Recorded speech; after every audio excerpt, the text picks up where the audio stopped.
अल्लाहु नूरु समावाति वल अर्द मसलु नूरिही कमिश्कातिन फीहा मिस्बाह वमा अलैना इल्लल बलागुल मुबीन क़ालू इन्ना ततय्यरना बिकुम लइन लम तंतहू लनरजुमन्नकुम वलयमस्सन्नकुम मिन्ना अज़ाबुन अलीम। अस्सलामु अलैकुम वरहमतुल्लाहि वबरकातुहू। मैं हूं आपका मेज़बान फ़ज़ल रहमान रहमानी। आज मौरख़ा 23 जनवरी है। पेश है दूरबीन की ताज़ा तरीन पेशकश। आज दूरबीन के अहम मौज़ूआत हैं। जुनूबी रियासत कर्नाटक में बुर्क़ापोश खातून के सामने सैकड़ों हिंदुओं ने जय श्री राम का नारा लगाया, जिसके जवाब में दिलेरी के साथ मुस्लिम बुर्क़ापोश खातून ने अल्लाहु अकबर का नारा बुलंद किया। आज की दूरबीन में देखिए और जानिए कि इस वाक़ये के बाद इलाके में क्या हालात हैं। मध्य प्रदेश के साबिक़ वज़ीर आला कमलनाथ ने राम मंदिर प्राण प्रतिष्ठा को सियासी रंग देने का इल्ज़ाम आयद करते हुए इस पर अफसोस का इजहार किया। उन्होंने कहा कि भगवान राम के नाम पर सियासत करना मजहबी आज़ादी और सनातनी रिवायत के साथ खिलवाड़ है। राम मंदिर प्राण प्रतिष्ठा के बाद वज़ीर आज़म नरेंद्र मोदी, वज़ीर आला योगी आदित्यनाथ और RSS चीफ मोहन भागवत ने खुसूसियत के साथ खिताब किया। अपने अपने खिताब में उनका क्या कहना था, आज की दूरबीन में ध्यान से देखिए। राम मंदिर प्राण प्रतिष्ठा के बाद एक रिपोर्ट में कहा गया है कि अयोध्या में मस्जिद की तामीर मई में शुरू होगी, जिसकी तकमील में 4 बरस लगेंगे और इस मस्जिद का नाम पैगंबर मोहम्मद सल्लल्लाहु अलैहि वसल्लम के नाम पर रखा जाएगा। भारत जोड़ो न्याय यात्रा के दौरान कांग्रेस पार्टी के रहनुमा राहुल गांधी आसाम के निगांव जिला में वाक़े विष्णु शंकर देव की जाए पैदाइश पर जाना चाहते थे, लेकिन इंतजामिया के जरिए उन्हें रोक दिया गया, जिस पर राहुल गांधी ने कहा कि क्या सिर्फ एक ही शख्स मंदिर जा सकता है।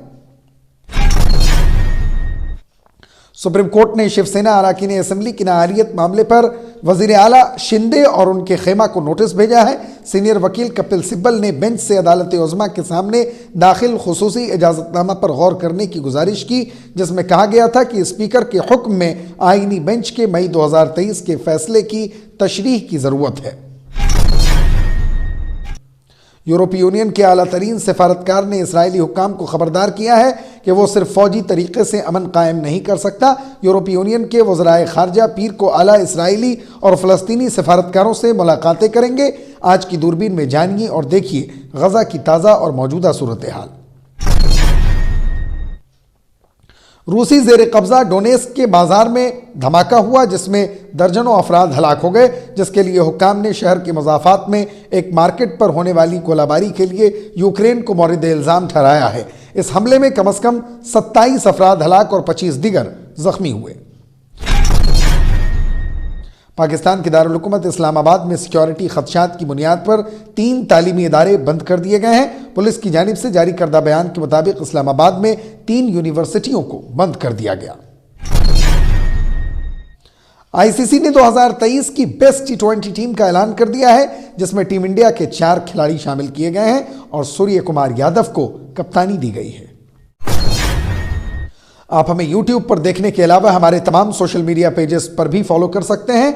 आप फ़िक्र नज़र उर्दू का प्रोग्राम दूरबीन देख रहे हैं। एक तरफ अयोध्या में प्राण प्रतिष्ठा की तकरीब मुनक़िद हुई और दूसरी तरफ मुल्क के मुख्तलिफ हिस्सों में इसका जश्न पूजा पाठ करके और मिठाइयाँ तकसीम करके मनाया गया। कई इलाकों में तो हिंदुत्वा ब्रिगेड कुछ अलग ही अंदाज में जश्न मनाता हुआ दिखाई दिया। सड़क जाम कर दिए जलाए गए, तेज आवाज में डीजे बजाया गया और जबरदस्ती दुकानों को बंद कराया गया। इस दौरान कर्नाटक के शिमोगा में एक फिक्रअंगेज वाकया पेश आया, जहां प्राण प्रतिष्ठा की खुशी में बीजेपी के लोग सड़क जाम करके मिठाइयां तकसीम कर रहे थे और उनके दरमियान बुर्क़ापोश खातून फंस गई।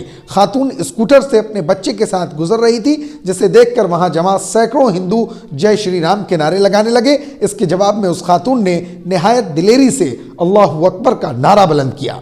इस वाक़या की वीडियो सोशल मीडिया पर वायरल हो रही है। कुछ मीडिया रिपोर्ट्स में जानकारी दी गई है कि यह वाक़या शिमोगा के शिवा पनायक वर्ता चौक का है, जहां बीजेपी के लोग पिंडाल बांधकर मिठाइयां तकसीम करते हुए पूरी सड़क को जाम कर दिया था। इसी दौरान वहां से एक बुर्कापोश खातून अपने बच्चे के साथ स्कूटर से गुजर रही थी, जिसे रास्ता देने के बजाय रोक दिया गया। उस खातून ने जब इसरार किया तो प्राण प्रतिष्ठा के जश्न के नशे में धुत बीजेपी के लोग जय श्री राम के नारे लगाने लगे।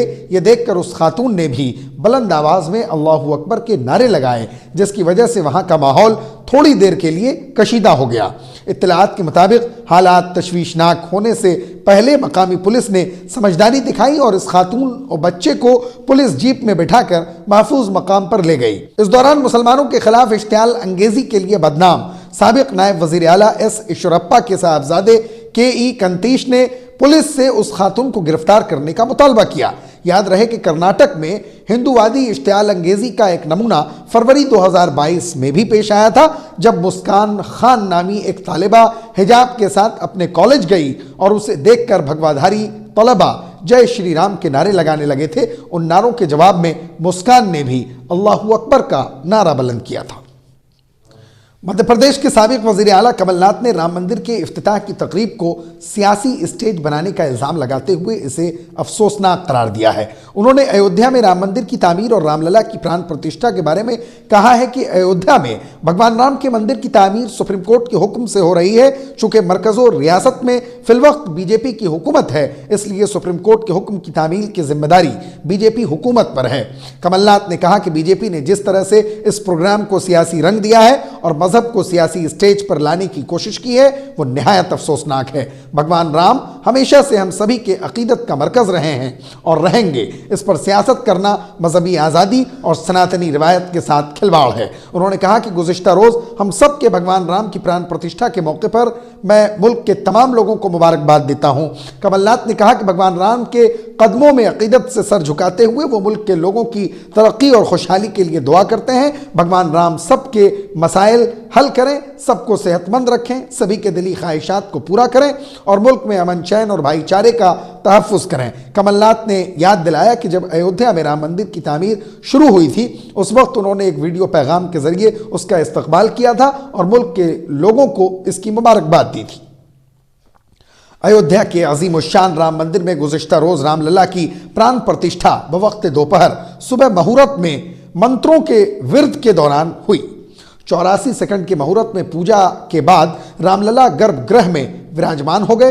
वजीर आजम नरेंद्र मोदी, उत्तर प्रदेश के गवर्नर आनंदीबेन पटेल, उत्तर प्रदेश के वजीर आला योगी आदित्यनाथ और आरएसएस चीफ मोहन भागवत ने पूजा में हिस्सा लिया और बाद अज़ां सभी ने अवाम से खिताब किया। आइए जानते हैं कि वजीर आजम मोदी, वजीर आला योगी आदित्यनाथ और आरएसएस चीफ मोहन भागवत ने अपने खिताब में क्या अहम बातें कही। वजीर आजम नरेंद्र मोदी ने कहा कि रामलला अब टेंट में नहीं रहेंगे, वो अब इस रूहानी मंदिर में रहेंगे।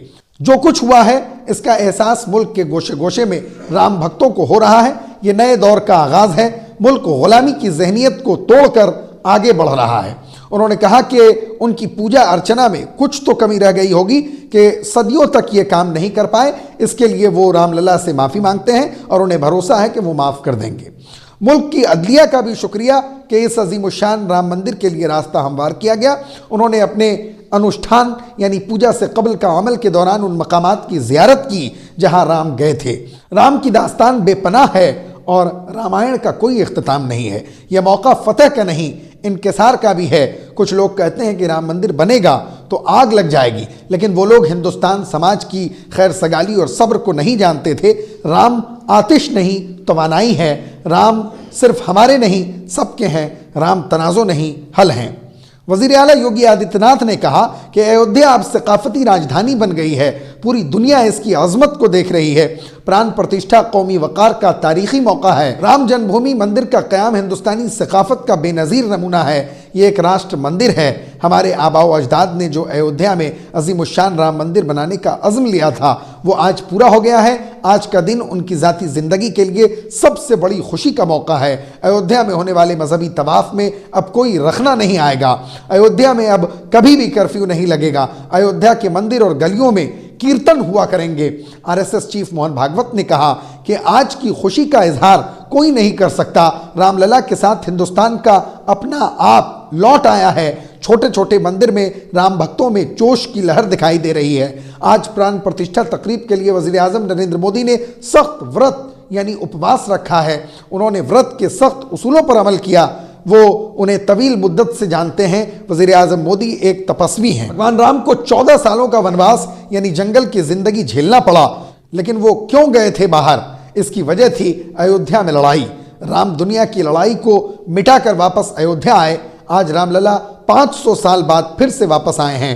हमको भी सभी लड़ाई और रंजिश को विदा करना पड़ेगा। छोटे छोटे तनाज़ो होते रहते हैं, इसको लेकर लड़ाई करने की आदत छोड़नी होगी। इफ्तिताई तकरीब की शुरुआत पर हेलीकॉप्टर से फूल बरसाए गए। 18 रियासतों के मौसीकी के आलात भी बजाए गए। वज़ीर आज़म नरेंद्र मोदी पूजा का सामान लेकर मंदिर पहुंचे। उन्होंने RSS सरबराह मोहन भागवत की मौजूदगी में रामलला की मूर्ति की आंखों में बंधी पट्टी हटाई। तकरीब में साबिक सदर रामनाथ कोविंद, RSS के सरबराह डॉक्टर मोहन भागवत, साबिक नायब सदर वेंकैया नायडू, वज़ीर आला योगी आदित्यनाथ, मुकेश अंबानी, नीता अंबानी, गौतम अडानी, अमिताभ बच्चन, रजनीकांत, अनुपम खेर, कंगना रनौत समेत कई फिल्मी शख्सियात अयोध्या में जारी राम मंदिर की इफ्तिताई तकरीब में शरीक थीं। वहीं इस तकरीब में शरीक गुलकार कैलाश खेर का कहना था कि बहुत जोशो खरोश है। ऐसा महसूस होता है जैसे आसमान से दावत आई हो। आज के दिन तीनों लोकों में जश्न मनाया जा रहा है। मंगल से ही राम मंदिर के इफ्तिताह के लिए 6 रोज़ा रसूमात शुरू हो गए थे। एक तरफ अयोध्या में राम मंदिर प्राण प्रतिष्ठा की तकरीब अंजाम पा चुकी है और दूसरी तरफ एक बड़ी खबर यह सामने आ रही है कि अयोध्या में बनने वाली मस्जिद की तामीर का अमल रवा बरस मई में शुरू होगा। रॉयटर्स की एक रिपोर्ट ने इस बात का इंकशाफ किया है और बताया है कि इस मस्जिद को बनने में 3 से 4 वर्ष का वक्त लग सकता है। काबिल जिक्र है कि अयोध्या में तामीर होने वाली मस्जिद का project Indo Islamic Cultural foundation की डेवलपमेंट कमेटी देख रही है। इसके सरबराह हाजी अरफात शेख हैं। उन्होंने कहा कि इस मस्जिद के लिए रकम जमा करने के लिए क्राउड फंडिंग की कोशिश होगी, जिसके पेश नज़र एक वेबसाइट लॉन्च करने की तैयारी है। उन्होंने ये भी जानकारी दी कि अयोध्या में बनने वाली इस अजीमुशान मस्जिद का नाम पैगंबर मोहम्मद सल्लल्लाहु अलैहि वसल्लम के नाम पर मस्जिद मोहम्मद बिन अब्दुल्ला रखा जाएगा। रॉयटर्स की रिपोर्ट के मुताबिक अरफात शेख का कहना है कि हमारी कोशिश लोगों के दरमियान दुश्मनी और नफरत को ख़त्म करना है। हम लोगों में एक दूसरे के तई मोहब्बत भरना चाहते हैं, चाहे आप सुप्रीम कोर्ट के फैसले को कबूल करें या न करें। उन्होंने मजीद कहा कि अगर हम अपने बच्चों और लोगों को अच्छी बातें सिखाएंगे तो ये लड़ाई खुद ब खुद ख़त्म हो जाएगी। वाज़ेह है कि Zafar Ahmad Farooqui Indo Islamic Cultural Foundation ICF के सदर हैं। उन्होंने अपने एक बयान में कहा है कि हमारे इदारे ने फ़ंड के लिए किसी से भी फ़िलहाल रब्ता नहीं किया है। उन्होंने मज़ीद कहा कि यह बात दुरुस्त है कि मस्जिद की तामीर में ताख़ीर हुई है। ऐसा इसलिए हुआ क्योंकि हम इसके डिज़ाइन में मज़ीद रिवायती उनसुर जोड़ना चाहते थे। ख़ास बात यह भी है कि मस्जिद के अहाते में 500 बिस्तरों वाला अस्पताल बनाने का मंसूबा भी है। असम में भारत जोड़ो न्याय यात्रा के दौरान कांग्रेस के साबिक सदर राहुल गांधी ने रियासती बीजेपी हुकूमत पर इल्जाम आयद किया कि वो उन्हें मंदिर जाने से भी रोक रही है। राहुल गांधी की भारत जोड़ो न्याय यात्रा फिलवक्त आसाम के निगांव जिला में है। इसी जिला में विष्णु संत शंकर देव की जाए पैदाइश भी है।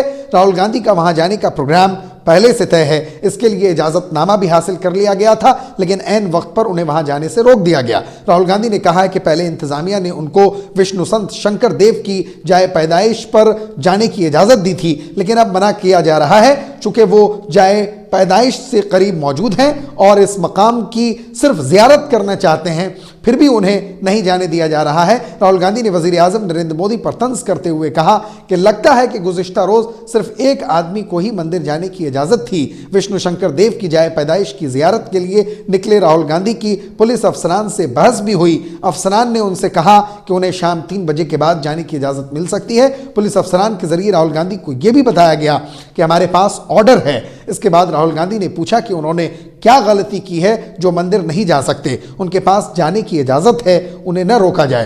पुलिस अफसरान के जरिए रोके जाने पर राहुल गांधी ने उनसे बार बार ये सवाल किया कि पुलिस वाले उनकी गलती बताएं। न्यूज़ एजेंसी PTI के मुताबिक इंतजामिया ने राहुल गांधी को बोरदोवा थाना जाने की इजाज़त नहीं दी। इसके बाद एहतजाजन राहुल गांधी उसी जगह बैठ गए जहां इंतजामिया ने बैरिकेड लगाए हुए उन्हें रोका था। हालांकि मकामी अरकान असेंबली और अरकान पार्लियामान को शंकर देव मठ जाने की इजाज़त दी गई, लेकिन राहुल गांधी को नहीं दी गई। शिवसेना तनाजों में महाराष्ट्र असेंबली स्पीकर राहुल नार्वेकर के फैसले को चैलेंज पेश करने वाली शिवसेना यूबीटी लीडर सुनील प्रभु की अर्जी पर गुज़िश्ता रोज सुप्रीम कोर्ट गौर करने के लिए तैयार हो गया और उसने वजीर आला एकनाथ शिंदे और उनके खेमा के अराकीन असेंबली को नोटिस जारी कर जवाब तलब किया है। Chief justice of India DY Chandrachud, justice JB पारदेवाला और जस्टिस मनोज मिश्रा की डिविजनल बेंच ने नोटिस जारी किया और इस मामले में वजीर आला एकनाथ शिंदे और उनके खेमा के 38 दीगर अराकीन असेंबली से जवाब मांगा है। काबिल जिक्र है कि स्पीकर के फैसले में कहा गया था कि वजीर आला एकनाथ शिंदे की क़यादत वाला ग्रुप हकीकी शिवसेना है। इस पर उद्धव ठाकरे ग्रुप ने नाराजगी का इजहार किया था। उद्धव ठाकरे की क़यादत वाले ग्रुप की तरफ से गुज़िश्ता रोज बेंच के सामने पेश सीनियर वकील कपिल सिब्बल ने अदालत उज़्मा के सामने दाखिल खुसूसी इजाज़तनामे पर गौर करने की गुजारिश की, जिसमें कहा गया था कि स्पीकर राहुल नार्वेकर के हुक्म में आईनी बेंच के मई 2023 के फैसले की तशरीह की ज़रूरत है। अदालत उज़्मा ने नोटिस का जवाब 2 हफ्ते में देने को कहा है। यूरोपीय यूनियन के खारजा उमूर के सरबराह यूसेप बोरेल ने गुज़िश्ता रोज़ तनाज़ुए फ़लस्तीन के एक हतमी 2 रियासती हल पर इसरार करते हुए कहा कि इसराइल सिर्फ फौजी तरीके से अमन कायम नहीं कर सकता। उनका ये बयान आला इसराइली और फ़लस्तीनी सफारतकारों के साथ पीर को ब्रसेल्स में तयशुदा बातचीत से कबल सामने आया। यूसेप बोरेल ने इस्राएली वज़ीर आज़म बेंजामिन नेतन्याहू की तरफ से गजा में जंगबंदी के बाद एक फ़लस्तीनी रियासत के क़याम के मुतालबात को नाकाबिल कबूल करार देते हुए मुसरत करने की मजम्मत की। बोरेल ने कहा कि वो जो करना चाहते हैं वो है 2 रियासती हल की मजबूती, तो आइए इसके बारे में बात करें। उन्होंने इसराइल को मुखातब करते हुए कहा कि अमन और इस्तेहकाम सिर्फ फौजी ज़राए से कायम नहीं किया जा सकता। उन्होंने मजीद कहा कि उन यानी इसराइलियों के जहन में और कौन से हल हैं, तमाम फ़लस्तीनियों को वहाँ से निकाल दिया जाए, उन्हें कत्ल कर दिया जाए। 7 अक्टूबर को इसराइल पर हमास के अचानक हमले और इसराइल की जानिब से इस पर तबाहकुन फौजी रद्द-ए-अमल ने मशरिक़ वुस्ता में एक ताज़ा हंगामा आराई को जन्म दिया और एक वसी तर इलाकाई तनाज़ों के खदशात को भी बढ़ा दिया है। ऐसे में जब इस खुरेजी ने मसले फ़लस्तीन के एक तवील मुद्दती हल को नज़रों से ओझल कर दिया है, यूरोपीय यूनियन के हुक्काम का इसरार है कि अब वक्त आ गया है कि इसराइल फ़लस्तीन तनाज़ों को हतमी तौर पर हल करने के बारे में बात की जाए। डोनेस्क में मास्को के नामजद हुक्काम के सरबराह डेनिस पोशलेन ने हमले के लिए यूक्रेनी फौज को मौरिद इल्ज़ाम ठहराया। उन्होंने बताया कि यूक्रेनी फौज ने एक मसरूफ तरीन बाजार में तोपखाने से गोलाबारी की। उन्होंने बताया कि हमले कोराखोफ और क्रास्नोहेरिका इलाके की जानिब से किए गए। उन्होंने पीर के रोज़ एक रोज़ा शोक का ऐलान किया है। उधर मॉस्को में रूसी वजारत खारजा ने यूक्रेन के हमले को दहशतगर्दी के वहशियाना कार्रवाई करार दिया, जो इसके बकौल मगरिब की तरफ से फराहम करदा हथियारों का इस्तेमाल करके किया गया। रूसी वजारत खारजा ने एक बयान में कहा है कि मास्को शहरी आबादी पर हमले की मजम्मत करता है। अक़वाम मुत्तहिदा के सेक्रेटरी जनरल एंटोनियो ग्यूटेरस ने डोनेस्क शहर पर गोलाबारी समेत शहरियों और शहरी इंफ्रास्ट्रक्चर के खिलाफ हमलों की शदीद मजम्मत करते हुए कहा कि ऐसे तमाम हमले बैनुल अक़वामी इंसानी कानून के तहत ममनू हैं। ख्याल रहे कि रूस और यूक्रेन दोनों ने गुज़िश्ता 2 माह के दौरान शहरी इलाकों पर हमलों में तेज़ी के लिए एक दूसरे को मौरिद इल्ज़ाम ठहराया है। महाज जंग पर सूरत हाल में कोई बड़ी तब्दीली वाक़ई नहीं हुई है। डोनेस्क यूक्रेन के उन 4 इलाकों में से एक है जिन पर रूस ने जुज़वी तौर पर कब्जा कर रखा है। पाकिस्तान में आइंदा माह होने वाले आम इंतखाबात और इसी सिलसिले में जारी सियासी मुहिम के दौरान पुलिस और फौजियों को अस्करियत पसंदों की जानिब से निशाना बनाने का खदशा जाहिर किया जा रहा है। इस्लामाबाद पुलिस के एक एहलकार ने नाम जाहिर न करने की शर्त पर खबर रसा एजेंसी AFP को बताया कि इस्लामाबाद में नेशनल डिफेंस यूनिवर्सिटी, बहरिया यूनिवर्सिटी और एयर यूनिवर्सिटी को मुमकिना खतरात के पेश नज़र बंद कर दिया गया है। दावा किया जाता है कि बंद किए जाने वाले ये इदारे पाकिस्तानी अस्करी इदारों से मुंसलिक हैं। बहरिया यूनिवर्सिटी के तलबा को भेजे गए मतन में कहा गया है कि सिक्योरिटी वजूहात की बिना पर हिफाजती अमले और एडमिन स्टाफ के अलावा तमाम फैकल्टी और दीगर अमला घर से काम करेंगे। मुल्क में 8 फरवरी को होने वाले इंतखाबात के दौरान हज़ारों सिक्योरिटी एहलकारों को दारुल हुकूमत इस्लामाबाद, कराची और खैबर पख्तूनख्वा में तैनात किए जाने का फैसला भी किया गया है। पाकिस्तान सरहदी इलाकों में 2021 में तालिबान के अफगानिस्तान में दोबारा इख्तिदार में आने के बाद से हमलों में इजाफा रिकॉर्ड किया गया है। इस्लामाबाद की जानिब से मुसलसल दावा किया जाता रहा है कि काबुल अस्करियत पसंदों को महफूज पनागाहें फराहम किए हुए है। इस्लामाबाद में कायम centre for research and security studies के मुताबिक गुज़िश्ता साल कातिलाना हमलों के नतीजे में हलाकतों की तादाद 6 साल के बुलंदतरीन सतह पर पहुंच गई, जिसमें 1500 से ज़्यादा आम शहरी सिक्योरिटी फोर्सेस के एहलकार और अस्करियत पसंद हलाक हुए। T20 आलमी कप शुरू होने में कुछ ही माह रह गए हैं और इससे ठीक पहले इंटरनेशनल क्रिकेट काउंसिल ने गुज़िश्ता साल 2023 की बेस्ट टी20 टीम का ऐलान कर दिया है। हिंदुस्तान के लिए खुशखबरी यह है कि 2023 की बेस्ट टी20 टीम में 4 खिलाड़ियों को जगह मिली है। टी20 के नंबर 1 बल्लेबाज सूर्य कुमार यादव को इस टीम की कप्तानी सौंपी गई है। उनके अलावा सलामी बल्लेबाज यशस्वी जायसवाल, स्पिनर रवि बिश्नोई और तेज गेंदबाज अर्शदीप सिंह को आईसीसी ने 2023 की मुंतखब टी20 टीम में शामिल किया है। काबिल जिक्र है कि सूर्य कुमार यादव 2022 में टी20 क्रिकेटर ऑफ द ईयर मुंतखब हुए थे और 2023 में भी उनका जलवा खूब दिखाई दिया।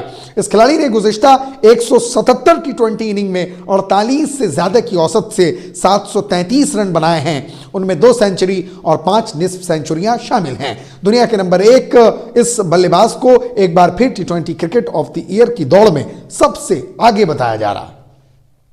फिक्र नज़र की खास बुलेटिन दूरबीन की गुज़िश्ता पेशकश में अमीर हसन, शहनाज खातून शानजे, मौलाना नसीम अहमद नदवी नारी दरभंगा, मोहम्मद सरफराज, मोहम्मद सलमान, मोहम्मद मुर्शिद आलम और मोहम्मद शकूर साहबान ने अपना कीमती तबसरा करके हमारी हौसला अफजाई की है। हम अपने तमाम नाजरीन का शुक्रिया अदा करते हैं। आप मुझसे और हमारे साथियों से एक्स पर भी राब्ता कर सकते हैं। हमारा एक्स हैंडल है @फिक्रुनज़र।